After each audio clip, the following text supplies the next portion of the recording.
চলুন আমি যাচ্ছি তো চলুন। ঘটনাটা কি ঘটেছে? প্রথমে আমরা যাই, যাওয়ার পর আমাদের বলছে তোমরা কোন পার্টির?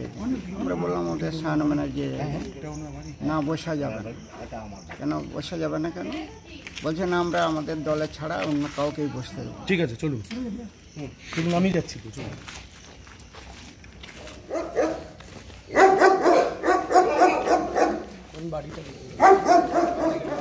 কোথায় পালু কোথায়? ধস্তাধস্তি করছি।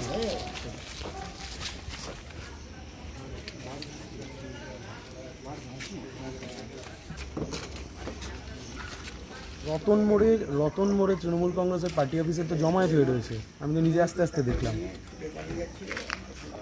রতন মোড় সৃষ্টি টাওয়ারের নিচে যে পার্টি অফিসটা, সৃষ্টি টাওয়ারের নিচে যে পার্টি অফিস, স্বপন মাইতির পার্টি অফিস। 27-28 তো 27-28 200 মিটারের। হ্যাঁ 227 228। আপনি কাইন্ডলি ইন্টারভেন করুন। বলুন তালা লাগা। আমি মুভ করছি, আপনি ইন্টারভেন করুন। কিন্তু আমি মুভ করছি, আপনি ইন্টারভেন করুন, otherwise situation will be more chaotic।